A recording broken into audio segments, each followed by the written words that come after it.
dissected the video, what was your impression of what went right and what went wrong? Yeah, I think there are a number of positives. I love the way we started. You know, the first half obviously was, you know, we moved the football, put up a bunch of points, and was how I see our offense being.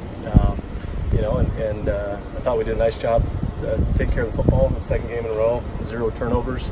We had the 1 sack that was just on the quarterbacks. I think the offensive line and the offense is doing a nice job with that, avoiding some of the negative plays. The second half, just very disappointed. I know that you know, I felt like the first 3 drives, we moved the ball with those drives, and we had 3 penalties. We had the offensive pass interference by Hodge.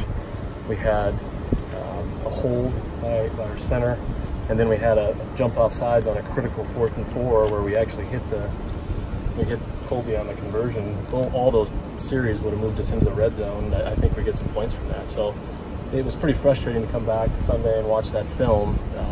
You see how close we were to being able to kind of push through and be able to finish that.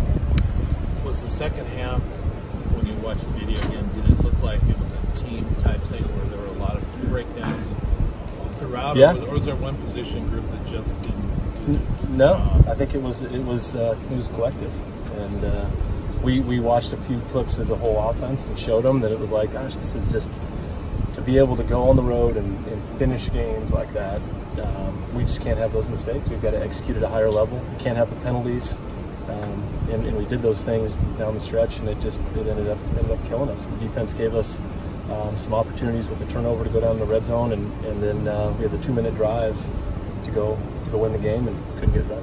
Coach Smith said yesterday, you know, that some of the fundamentals on both sides of the ball were lost in that second half, but particularly, you know, the offensive side.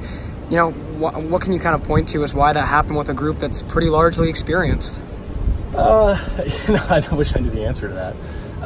You know, I think we've just been preaching to those guys, hey, when you get into critical situations, you've got to fall back to your fundamentals and your training. And it just was across the board. You know, on offense, we were undisciplined with some penalties, and we weren't able to execute some of our core concepts that we've been repping since the day we got here, which was very frustrating. So I think you know, we've told the guys, you got to go back to work, and we've got to clean up the details.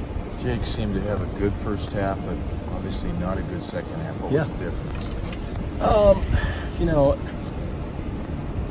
I think there were some things. I think he got hit a little bit, you know, in the second half, and then I think he started pressing a little bit. You know, it got frustrating those first 3 drives because it was like, man, we were moving it and he was doing some things, and then the penalties really forced us back. And so I think he was pressing a little bit, you know, maybe those last couple drives, and got away from just maybe taking what the defense gave him and going through some of his base progressions. But you know, I think he was pretty frustrated with his performance a little bit in the second half, and looking for him to bounce back this week. Do you worry about him locking in too much on Isaiah and not checking down? A little bit of that, and I think that there's some good in that, where Hodge is someone that he relies on. He's got those guys have got some great timing, but at the same time, when they take Hodge away, or sometimes Hodge is the number 3, you know, guy in the progression, and he's passing by 1 or 2 to get to him. Those are some of the things that you know, he's got to trust what the defense has given him and make that play. And that happened a couple times. Noah's had a few drops in the first 2 games. How do you work a guy out?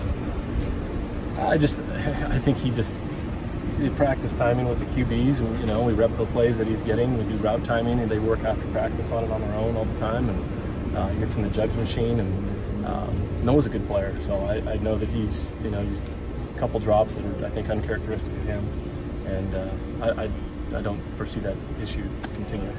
After seeing all 3 guys against Oklahoma State, largely Artavis and Jamar against Hawaii, is that kind of what you guys are trending towards? And then, you know, is it possible you guys just want to spell Jamar with Artavis and kind of work out a reasonable rough idea for carries between those 2? Yeah, we the first week we kind of, you know, looked at it and we felt like, hey, we wanted to get Jamar a little bit more of a rhythm. We felt like he was in there, then he was out, and he just wasn't able to get a feel for how the defense was playing some of our run schemes.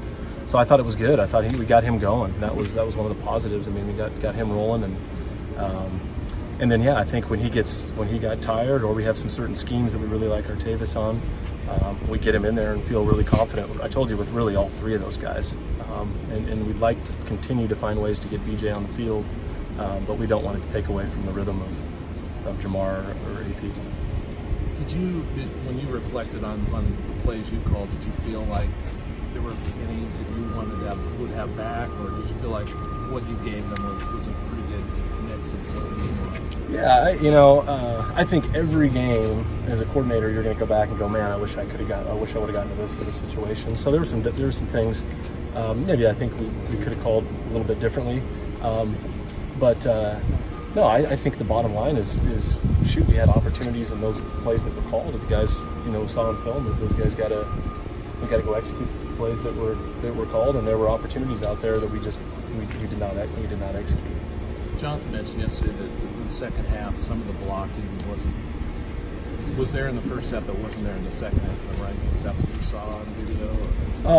Yeah, and I it was like we at halftime we really said, man, we're really running the ball well, and we want to continue to do that. And I almost felt like up there that it was like we were almost relied on the run a little bit too much in the second half, and wanted to get some more pass stuff going, because they were loading up and doing a little bit, giving us some different looks up there to take away the run, because we ran it on them really well in the first half. But we came out with the intention of continuing to establish the run, and shoot, I think Jamar ended up with 30 plus carries, so.